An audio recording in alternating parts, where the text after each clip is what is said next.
Good evening and welcome to the episode of World Talks. My name is Anna Kalczyńska. Welcome. German people has spoken with most likely Friedrich Merz as the new 10th Chancellor. A political change will most likely entail a change in German relations with Poland.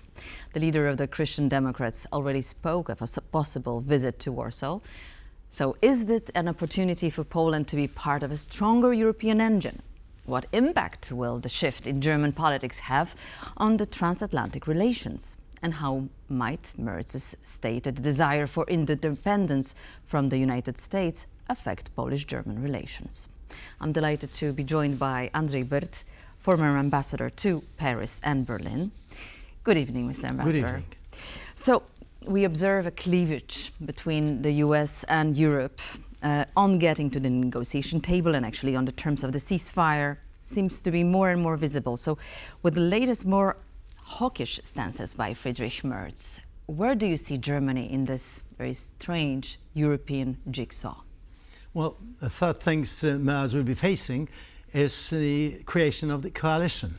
Yes. This time, as a matter of fact, the two major center leftists, SPD, Social Democrats, and right-oriented parties like Christian Democrats, CDU, CSU from Bavaria, are likely, because they have already confirmed their readiness to create, once again, a coalition.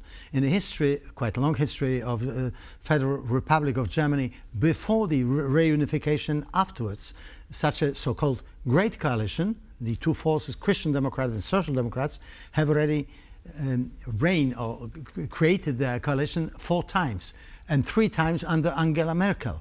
That's a quite interesting phenomenon. So it'll be for the 5th time they'll be facing, this time, the world and Europe under dramatic pressure, in a under geopolitical shock, which we are facing not only because as a result of the aggression of Russia on Ukraine 3 years ago, but also as a result of the political change in the United States, and all of a sudden the country which was the first democratic country of the world, who got its freedom through a personal appraisal and support of Europeans. I would like to emphasize that, with support of the Europeans, not British.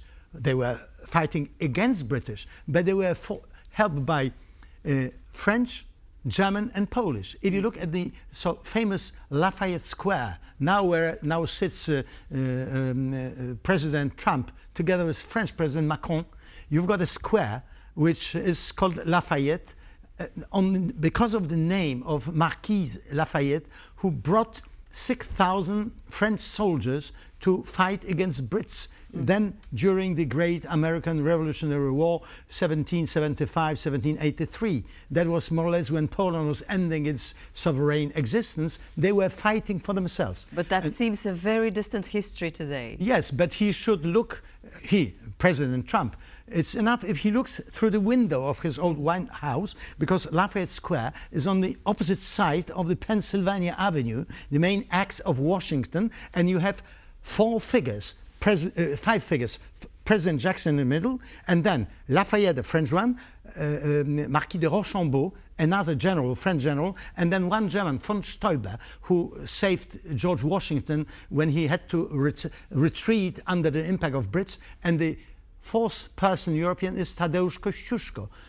I will use the name, the guy who fought against Russians, more or less because the then imperial Tsarist Russia has the same instincts which today we can observe looking at Putin. Under the slogan for your freedom and ours. Our freedom, that's Yes. it. And this should be reminded to President Trump by Polish, for instance, president. Yes, well, we saw another lesson on the history, recent history taught by Emmanuel Macron to Donald Trump today, as he stated correctly the fact that it was the Europeans who invested, or rather gave more money and more funds to Ukraine than the United States. But coming back to Germany, so I understand that Friedrich Merz is trying to navigate a very difficult policy transatlantically, Yes. but also European. On a European arena. Yes. And here I have also this a sense that probably it's the last moment for CDU, CSU, and for this coalition to prove to Germans that they can make it. That's it. Because with the far right, AfD, rising in the polls, it might be the last moment, Yes. the last opportunity. If you look at the map of Germany today, which presents the results of elections in different regions, you see the map which exactly is nearly 100%. Yes, cuts the Germany in two. Into the former GDR and the former Federal Republic of Germany. In all, practically with exception of Berlin and another one, in all the districts in the east of Germany, in 5 Bundesländer in the east, won the AfD. The other part of Germany, the former Federal Republic of Germany, then were Christian Democrats who managed to get at the first place. It shows that beside the problems on international arena, beside the problems internal one, which is necessity to implement relatively dramatic economic reforms, the government of Friedrich Merz stay in front of, I would say, historically paramount challenge to reunite Germans within their own home country. Because in spite after of the far right years, rising. yes, because after 35 years after the reunification, the two parts stay psychologically aside. Mr. Ambassador, I would like to come now to the approaching negotiations. And as we hear, Donald Trump and Volodymyr Zelensky will meet probably in a few days' time to sign a minerals deal, which could bring Ukraine, this war in Ukraine, to an end, or at least to a ceasefire, right? Yes. So we hear that this historic meeting could come this week or next. What do you expect from this deal? What is it going to, what sort of repercussions will it have on the whole continent and on Eastern European? The first steps to envisage such a possibility have been taken or initiating by great American financial groups like Vanguard and BlackRock 2 years ago.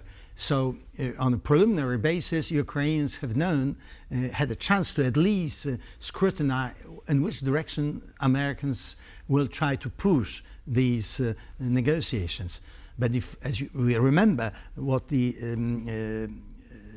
was presented to them was a rather kind of a blackmail, rather, at the very beginning. Now it seems that maybe they are just searching to find a kind of a compromise which should be found not only from the so to say moral reasons, but also from the business-like reasons, and then it should be linked, however, with an American decision to give guarantees to Ukraine once the United States and Great Britain, while signing together with the then President of Ukraine and the then President of Russia, Yeltsin, the famous memorandum, Budapest Memorandum, they promised, so to say, sovereignty and intact borders of Ukraine. And Americans, so to say, sorry, they simply didn't realize it. They didn't help at least to stop it. Absolutely. So this is also one of the great, I would say, obligations, not only moral, to a certain extent it was legal for Americans to, as our Professor Bartoszewski once said, to act in a decent way.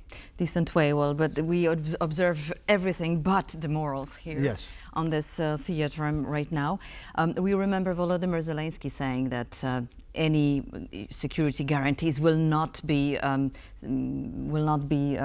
sure without the Americans, right? Of now course. we hear that the Americans will agree for the Europeans to enter Ukraine, and so will the Russians, probably. Yes. It's a dramatic history because taking into account the disproportional,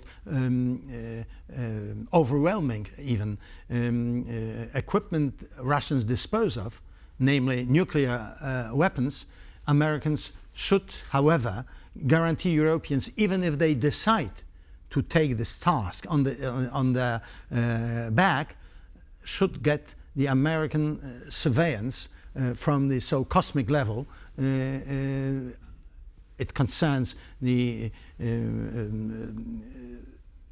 observation of the Russian territory and observation of the ceasefire lines. Without that, Europeans will be exposed to dramatic dangers. But even so, maybe if American president will not intentionally, at the very end, to think logically, will be forced to do that.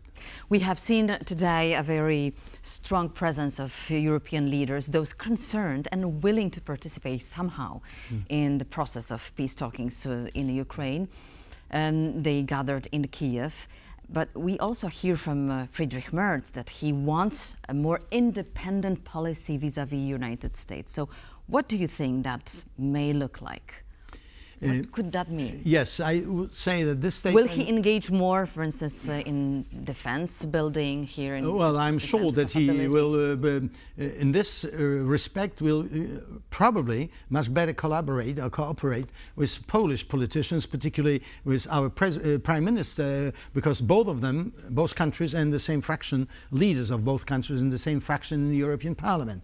So Friedrich Merz, which has much better contacts, I think, with the military milieux, not only in Germany, but he's got also experiences in contact with the United States. And so I'm sure that he'll be, if I may use the word, more brave, more open, and probably more elastic in order to find out, to strike a deal with Americans. And it will take, however, some time. So time is here a major factor. Mr. Ambassador, just to wrap up, I know it's a very difficult question to end and to pose at the last, but how might Poland position itself strategically in this very difficult situation?